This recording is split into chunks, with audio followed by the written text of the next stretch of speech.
We had the Prime Minister also going to Somnath. and actually commemorating the 1,000 year of destruction. I don't think it was commemorating the destruction, but the spirit of resilience. What is important is he thought, it's easy to just go and destroy, but he's astonished to see there 50,000 common Hindus who are standing there to defend their temple. And mind you, these belong to Hindus of all castes and communities, upper, lower, there was no such divisions.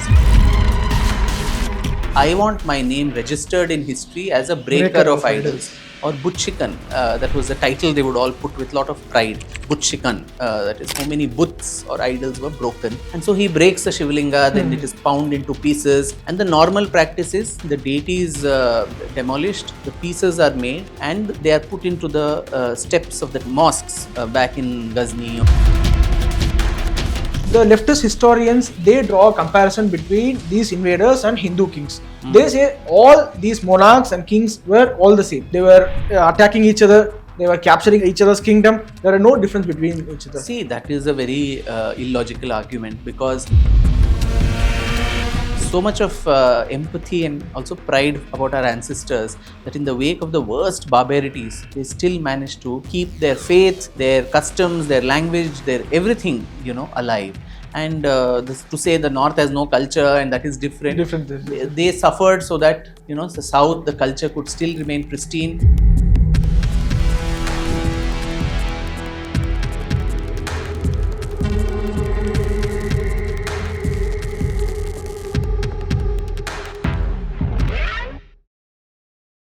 This year, 2026, marks the 1000th year of Somnath destruction. So many times I have seen you speaking about Somnath destruction by Muhammad Ghazni. Yes. How cruel it was, because Tamil audience, they don't know about it. Correct. It was rather odd that we had the Prime Minister also going to Somnath. And actually commemorating the 1,000 year of destruction. I don't think it was commemorating the destruction, but the spirit of resilience.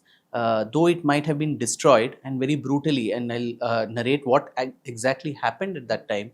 8th of January 1026 CE is when Mahmud Ghazni is supposed to have come first. And his contemporary chroniclers, there is someone called Utbi, who writes in the Tarikh-e-Yamini, which is a Persian Arabic book on the exploits of this man.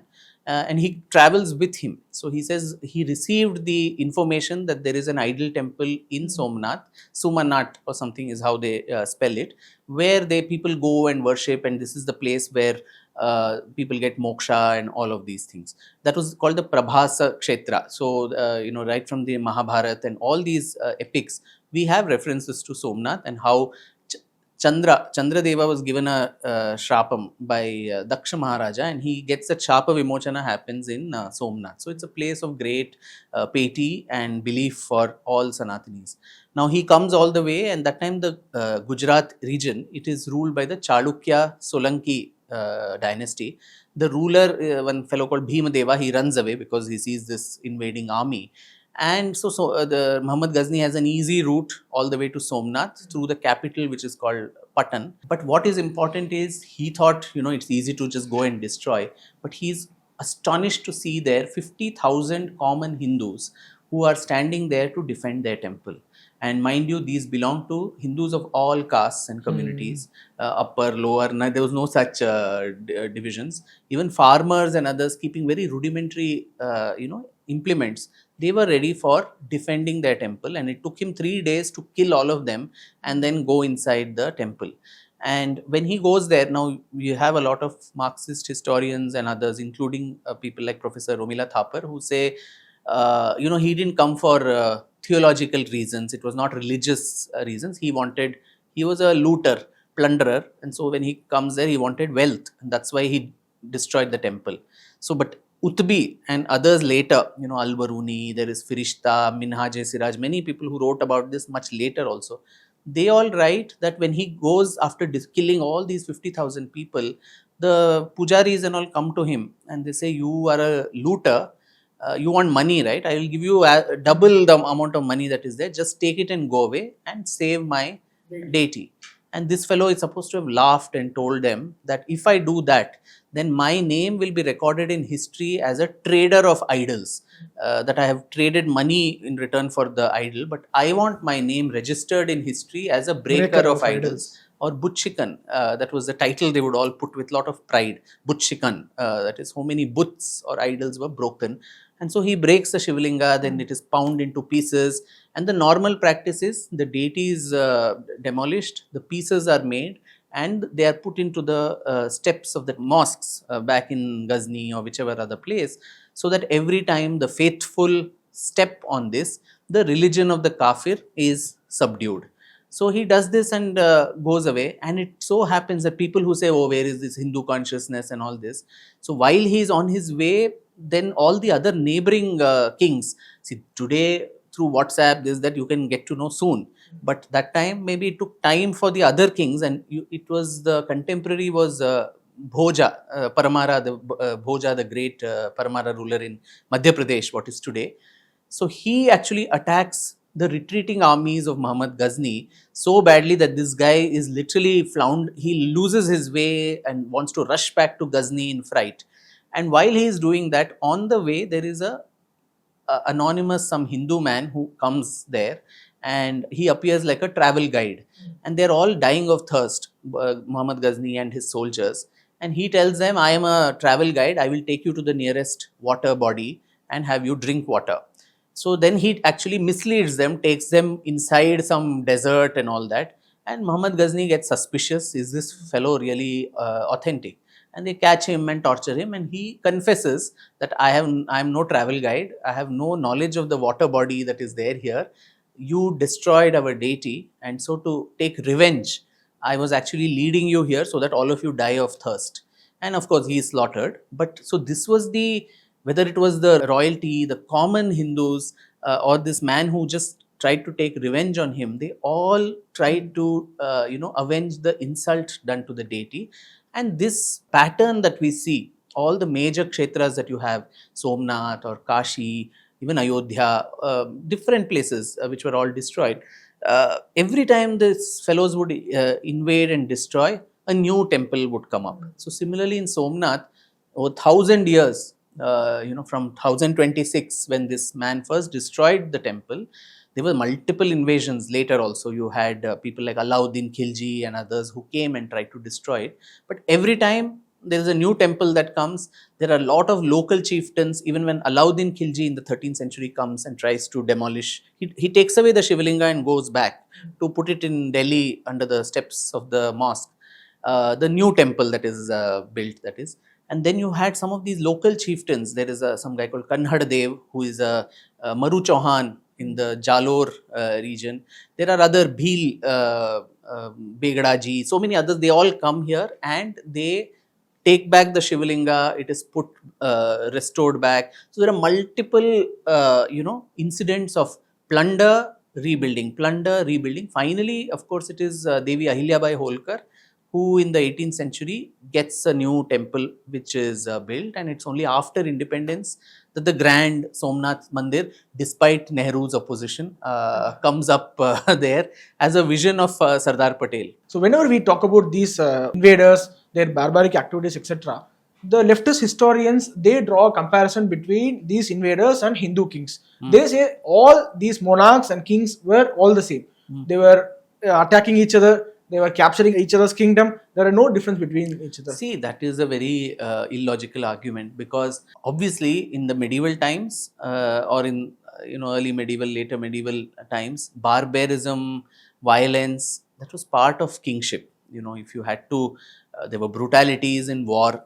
To this day, even today, right? I mean, in a war in Russia, Ukraine, or between Israel and Palestine, Gaza, civilian casualties, all of that happen. There are talks about how Hindu kings attacked another Hindu temple. The Pallavas and the Chalukyas, they talk about Vatapi Ganapati in Badami. So that too, they would not destroy the deity. What they would do, the Hindu kings, is if you are my enemy and I am attacking your kingdom, everything that is sacred for you, your god, then also all your Navaratnas, or scholars who are there in your court, I will take them all with me and give them a higher position in my court. right? So I will build a bigger temple for your god in my territory. All your scholars will be given a higher position in my court. That was the normal way. They would never destroy the god or the deity, put it in under the steps of stones. I think we need to understand very, very clearly that there is a difference in the worldview, theological worldview of the way religions operate in this world. Sanatan Dharma that we spoke about, it allows for Ekam Sat Vipra Bahuda Vadanti. There is one truth. There is multiple, paths to reach that truth, which is real tolerance. But there are other Abrahamic faiths which talk about monotheism. There is only one God, one messenger of that God, one book, and that is all that is to be believed. Anybody who doesn't believe that is an infidel, a kafir, or a non-believer. And it is my duty as a believer to convert you, to kill your, to break your places of worship, to plunder your property, your women, your everything, right? So it gives you a kind of a theological sanction. So sugarcoating this with as much of this and that, it doesn't really help, because we are seeing that to this day. This is not okay. Muhammad Ghazni came all the way to plunder Somnath for wealth. Okay, let us assume for a 1% it is true. When the Bamiyan Buddhas were broken in Afghanistan, this happened in our lifetimes. Live cameras, those gigantic Buddha statues being brought down, World Heritage monuments. That time, what wealth was there under it? So, what is that mindset that is saying that idols should not be worshipped? That if this is not part of my system of worship, then it has to be brutally broken.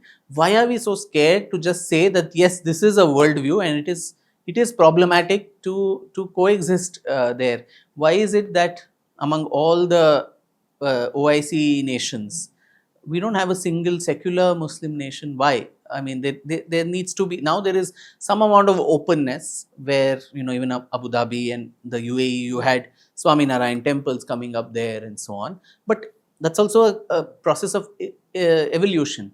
In our subcontinent, after the partition, Pakistan and Bangladesh, East and West Pakistan at 1947, the percentage of Hindus, not only Hindus, even the others, Buddhists, Jains, Christians, Sikhs, have been dwindling year on year. What is happening in Bangladesh, we are seeing now in live action, the gory details. To just not accept this at all, and anyone who says this as the truth is Islamophobic and communal and all that, I think it is just stretching the argument a bit too much. As I said, by that yardsticks and standards, Dr. Ambedkar will be the biggest Islamophobe, because, as I said, he clearly laid out what his views were about this theology. So I feel that the South is so rich in culture, temples, etc., because the North resisted. If not these kings, those brave hearts, we will not be seeing so many big temples in South India. Any temple in South India, it was protected by, let's say, Rajputs, Marathas, etc. But still, these Rajput kings, these Maratha kings, they are being portrayed like they are Northeast. They have nothing to do with Tamil Nadu or Tamil culture. No, I think these are very, very political, and as you rightly said, I think the North suffered so much invasion, so much destruction of its culture, and the Vindhyas formed such a proper border, barring some incursions even in Tamil Nadu. Malik Kafur, invading Madurai and Srirangam, trying to break the Srirangam Ranganatha Swami idol also, and we know about the stories of Vedanta Deshikar and Vellai, the Devadasi, who tries to save the entire temple, and the deity is carried away to safe place. We see that pattern in multiple places. We see that in Guruvayur in Kerala, where Tipu Sultan's army wanted to demolish Guruvayurappan's deity, and that time the priests, hurriedly they take it away to some other place. It is taken to a place called Ambalapula in Kerala. And so temporarily, because the deity was kept there, Krishna, so that place is still worshipped now for giving temporary refuge to Guruvayurappan. Similarly, in Mysore, you had the Chamundeshwari temple, which it is said that Hyder Ali and later his son, they wanted to demolish the temple. Everywhere, pujaris had this ingenuity. They would quickly put a false, brick wall or something, put a fake idol, and the actual deity would be behind, protected. And this fellow would come and demolish the fake deity and feel very happy that he has done it, but actually the original deity is safe or someone has carried it away. We see this pattern. I mean, someone like Dr. Meenakshi Jain has written this book called Flight of Hindu Deities, and people should read it, because you see the kind of resistance and resilience that Hindus have shown for over 1,000 years. Deities have traveled across from Brajbhumi and Vrindavan. You had Krishna deity going all the way to Nathadwara, which was under the Rajputs, this one in Rajasthan. And that is why you had Srinath Ji Mandir that is there, which is still protected. Similarly, Kashi Vishwanath, they say the Shivalinga was taken and put in the well, which is the Gyanvapi well. So every part of India, there were all these ingenious, resilience that people came up with to ensure that their idols are safe. We must look at it with so much of empathy and also pride about our ancestors, that in the wake of the worst barbarities, they still managed to keep their faith, their customs, their language, their everything, alive. And to say the North has no culture and that is different. They suffered so that, the South, the culture could still remain pristine. Today you have these gigantic temples all over South India. You have, whether it's the musical forms, the art forms, in the original pristine quality, only because of the sacrifices that the North has faced. So I think it should actually, instead of dividing, it should make the two feel more, united. உலக தமிழ் சொந்தங்களுக்கு வணக்கம். நான் ராஜவேல் நாகராஜன். பேசு தமிழா பேசு வலையொலியுடைய வளர்ச்சிக்கு நீங்களும் உறுதுணையாக இருக்கணும்னு நினச்சிங்கன்னா, இந்த வீடியோடைய டிஸ்கிரிப்ஷனில் இருக்கக்கூடிய ரேசர் பே லிங்கை கிளிக் பண்ணுங்கள். அந்த லிங்க்கில் போயிட்டு உங்களுக்கு விருப்பமான தொகையை பேசு தமிழா பேசுவனுடைய வளர்ச்சிக்கு உங்களுடைய பங்களிப்பாக நீங்கள் கொடுக்கலாம். நன்றி, வணக்கம்.